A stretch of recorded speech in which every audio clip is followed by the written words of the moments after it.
Hi folks, just a little update vlog this one. This is going to show you just where we are with the Piaggio moped, and we'll also take a quick look down the unit, the Trans Am. I think Jimmy's doing a bit of work down there, so I'll see you in a second.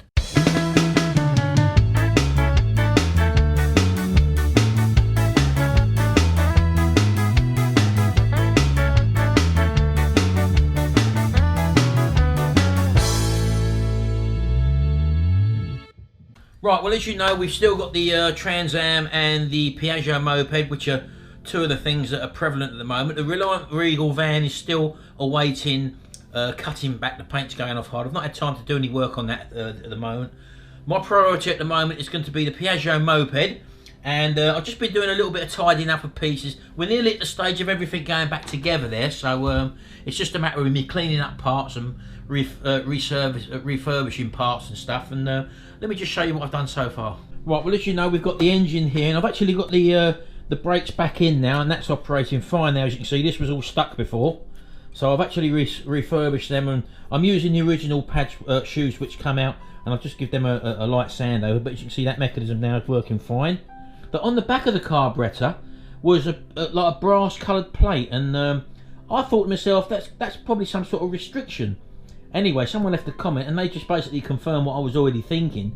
So basically what the carb has got is, don't forget this is a UK model and it's a 30 mile an hour probably restriction. So I'm going to de-restrict this bike as well. And what I found out is that they can be restricted in one of three ways. One is at the carburettor, which is the inlet part of the carburettor, which this one has got that brass plate on there. And another way is in the exhaust. Now don't forget this exhaust was broken on this. I've actually got a new exhaust, although I can't seem to remember or not whether or not that's got a restriction in it. If it has, we'll be taking that out. And the third way is there's a little washer which stops the engine from revving out fully, basically. So I'll be looking into that as well. That's on the actual engine itself. So I've got to take the sprocket off of the front of on the crankshaft pulley. So that's what we'll be looking at. I think there is, on certain other types of mopeds, there is some sort of electronic wire that you have to cut. I don't think this one's got that issue. So far we're going to be de-restricting it by taking the carb out and removing that rear plate so that you get more air coming through into the carb. I'll also be increasing the main jet. I think the standard main jet in this is a 60. I've ordered a 65 main jet, so we're going to be upping the fuel coming in as well. And also, as I said to you, we'll be making sure that we haven't got that restriction in the exhaust port, and we'll only know that, as I say, when I actually find the exhaust in the back of the garage somewhere. So there's that anyway. So that's going to be done in the reassembly section. I'll just show you what I've been spraying and tinkering about with at the moment. I've actually cleaned up wire brush these down. This is the original shock absorber here, for example. This one's the, I think this is the front one, I can't remember. But that one's been done there. And also bracketry and stuff like that I've been painting. Now, as you know, coming through to the back here as well, I've got the other shock. This is the rear shock there. And again, various nuts and bolts which I've just refurbished at the moment. I've got the casing here, as you can probably see. Let's bring this out. Which I've stripped all the paint off at the moment. But as you can probably see, it's actually got pitting in it as well. So what I'm going to do is just to go over this with a body filler. I could leave it, but I mean, for the sake of me doing it, it won't take long. And I'll just put some thin stopper filler over there, just to take in all the pitting what you got there. And then I'll obviously sand it down and I'll paint that in an engine enamel cover. So that's what I've got to do on there. The wheels I'm still awaiting to do. I haven't done them yet. I've got one there, and I've also got this one down here, as you can see, which is totally in need of refurbishment. That's the rear wheel, and the rest of it is only bits and pieces. That's one thing I did notice. I did take the starter motor off, which, as you can see, is located there, and I thought I might as well take it off. And when I took it off and actually turned it, it's very, very stiff.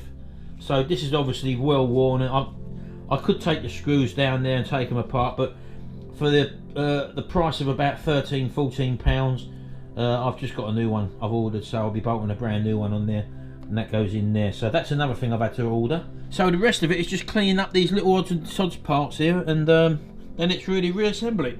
I've got to have it done by March the 15th, so it won't be too long before we get these back together. I was going to paint these Vespa badges, as you can see here. I did experiment with them, and I painted it red. Now I personally don't like it. I know it's only had one coat at the moment, but I was contemplating spraying them They really are chrome normally, and I didn't want to buy new ones. These was all flaky and pitted, so I just sandblasted them and just give them a quick coat of paint.